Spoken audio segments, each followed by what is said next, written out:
Hello বন্ধুরা, সবাইকে জানাই শুভ সকাল। আজ কিন্তু 13ই ডিসেম্বর। তো দেখো সোনা আপা, আমি তোমার দাদাভাই বেরিয়ে পড়েছি। আজ যাব মায়ের মন্দিরে পুজো দেওয়ার জন্য। যেহেতু সোনা আপার জন্মদিন আর শনিবারও পড়েছে, তাই ভাবলাম মায়ের কাছে পুজো দিয়ে আসি। তো চলে এসেছি, তোমরা তো কম বেশি সবাই চেনো রাজপুরের মা বিপত্তারিণী মন্দিরে। আমরা এসেছিলাম পুজো দেওয়ার জন্য। মা কিন্তু খুব জাগ্রত।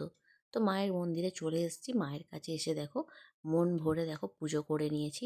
আমার সোনা আপার জন্য দেখো অনেক অনেক মনোকামনা করে নিয়েছি। নেওয়ার পরে দেখো এই নরসিংহর কাছে সোনা বাবা প্রতিবারই আসে একটু ছবি তোলার জন্য। তারপরে কিছু সেলফি তুলে নেওয়ার পরে যাচ্ছি কিন্তু রত্নাবেদির ওদিকে।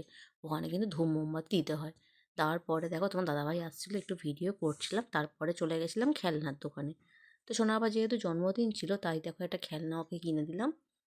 দেওয়ার পরে আমরা চলে গেছিলাম কিন্তু কেকের দোকানে। আর সোনা বাবা খেলনা পেয়ে কত খুশি দেখো। দোকানদারের কাছ থেকে শিখে নিচ্ছে কী করে দেখো বন্দুকটা চালাতে হয়। নিয়ে কিন্তু চলে গেছিলাম বাড়ি।